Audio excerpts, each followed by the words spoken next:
and joining us for the final conference of our network on higher education and the creative economy. So obviously the welcome is from me. I'm Roberta Comuniano, I'm based here at King's College, and this is Abigail Gilmore from the University of Manchester. And we've been running this network for the past 2 years, funded by the AHRC. So I just wanted to give you a little bit of an overview of the whole activities of the network to see where this conference sits, really. So why researching higher education and the creative economy? We felt when we put in the application to the HRC that there was very much a fragmented picture about policy and practice when we come to talk about higher education and the creative economy. So a lot of it going on. We are aware of many collaborations and projects are developed every day, but not much reflection on how they happen, what happens, and what is the impact of those projects. We thought there was a lack of distinctive understanding of what higher education, arts and humanities specifically do. So we felt obviously there was a lot of understanding and research done in the sciences and telling us about different models to understand collaboration, but not much understanding that was grounded within the practice of academics in the arts and humanities. We felt there was also a lack of discussion, so again, not many opportunities for people to reflect on those practices, just more about going on with their everyday jobs and do collaboration, do engagement, but without really understanding why and in which way. And also we felt that from an early career perspective, there was very much a lack of academic training in this area. So we felt that if you are an early academic, if you are entering the sector and you want to do collaboration and engagement, there's not many doors to knock on, or there's not many ways in which you can find out how to start collaborations, how these things work, or even not as much really inspiration, so finding out what it is and how you go about doing it. And also in a sort of way, we felt that as, in the UK perspective, we felt there was a lack of the broader knowledge of what was going on outside the UK in this area. And we found that specifically internationally, there were a lot of different kind of practices, different kind of policy being implemented to be together higher education and the creative economy. And we felt we needed to have also that international understanding. So in the conference, we got quite a few international speakers bringing that international perspective. And we had some research visits as well in Australia and in Singapore that again, help us sort of build up that framework to understand. In terms of what we promised to do for the research network, which will come to a term in this autumn, was really about trying to compile a literature review on the existing research in this area, and this is obviously something that is ongoing from us. But what we really wanted to do was having an open knowledge platform, and that very much has been built around our website. So we tried in the website to bring in all the pair presentations that we've been doing during our workshop. We have a broad range of case studies. We got an extended bibliography. So we're trying to create that open knowledge platform where if somebody didn't know what knowledge exchange, what knowledge collaborations are among arts or education and the creative economy, could go there and sort of start learning about it and find a way into this topic. As part of our ongoing research, we're also trying to do a systematic analysis of case studies and trying to develop almost a taxonomy around this collaboration. So again, this is very much work which is ongoing, although we have published a little book chapter to start our reflection on that we can share with you. And obviously, as I said, we wanted really to explore the international perspectives on the creative economy and the creative campus sort of initiatives.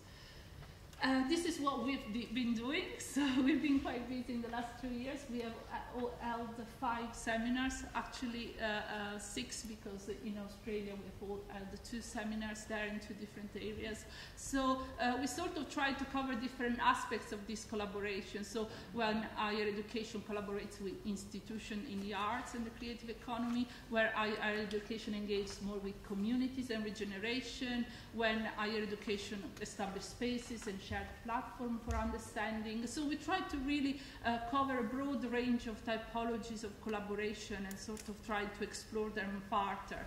All of these workshops are on the website, and we put presentation and podcast of the presentations there again to allow people to build on that knowledge. And as you can see, we are at the very final stage, so this is the final conference, which we really try to bring together all of these themes. So in the next 2 days, you will obviously see a lot of those themes coming through, and we will have a lot of discussion around this topic. And Abigail will talk you through the conference in a minute. As part of the workshop, we also had another creative output, which I'll invite you to go on our website and watch, but it's also something we will talk in our own presentation tomorrow. So this is also another output from the work we've done together. But I'll pass on to Abby to give you more details about the conference. Okay, so thank you very much everyone for turning up and welcome. Look forward to talking to you all over the next couple of days. And this is just a very brief overview. As you can see, we have 2 days and they sort of mirror each other basically. There are plenary panels and discussion panels for both days, sort of topping and tailing the days, and those will take place in this room. The parallel sessions will take place in the 2 rooms sort of opposite, which should be signposted now. If you need any help or direction, then we have 2 lovely assistants, Sylvie and Zafarinia, who you probably have already met at the registration desk. So those are the titles of the different sessions in terms of the plenaries.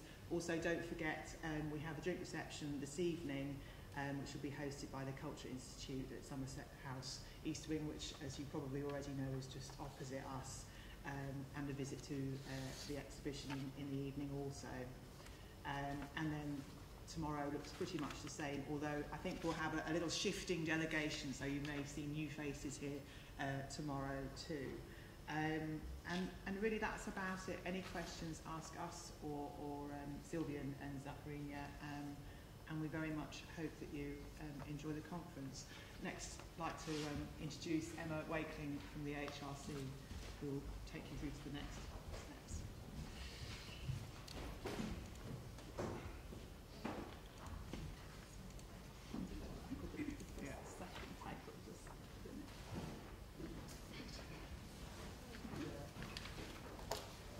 Well, morning everybody, and thank you Roberta and Abigail. I'm delighted to be here for your final conference, and I want to start by saying from an HRC perspective, it is vitally important that we explore opportunities for taking research beyond the campus into the creative and cultural sector. This is a good thing. The HRC thinks it's a good thing, and that's why we're putting substantial amounts of money and effort into doing this. And it's a good thing for a number of reasons.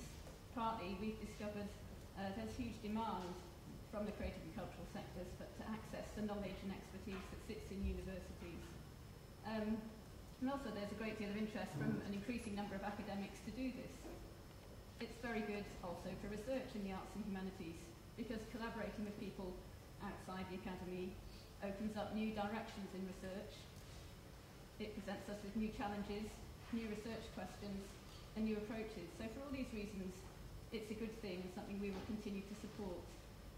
So we need to do it. We need to collaborate and engage outside the campus. But I think it's also really important that we, as a funder of research, fund people like Abigail and Roberta to really look at what it is that goes on in this process. So we need to reflect on what knowledge exchange is in the arts and humanities, in the creative and cultural sector, to understand the process, to articulate it, to think about what the benefits are, but also the challenges, the barriers, and to share our experiences. You'll be hearing later on in the conference from some of our knowledge exchange hubs, which are one of our major HRC investments in knowledge exchange in the creative and cultural economy. And they are already, after 2 years, accumulating huge amounts of experience, which is really valuable in understanding what it is that goes on when people engage outside the academy and what knowledge exchange is. I spend a lot of time in my job talking to people in science research councils and people in government who sponsor the research councils. And I used to spend a lot of time saying, yeah, well, it's just not like that in the arts and humanities, it's different. And it's not this linear model of technology transfer where you do your research in isolation and then you put your head up and see who else might be interested in commercialising it. It's a much more dynamic process in the arts and humanities, and it is genuinely a process of co-creation, co-production, finding a partner with whom you have mutual interest to ask new questions. And that's something that we increasingly are gathering more and more evidence about, and it becomes easier and easier for us to talk about it. So I'd just like to say congratulations to Abigail and Roberta for your 2 years of hard work, recognising the need to analyse, examine these processes, to bring together people, to bring together the evidence and the case studies and the experiences. And thank you for organising this conference, which is an opportunity to share our experiences on these important angles on an important set of questions, not least of which are the implications, as you say, for how we train the next generation of researchers, so that collaborating beyond the campus is a normal part of being a researcher in the future. So this is the end of your network, but I suspect it's just the end of the first chapter of your work.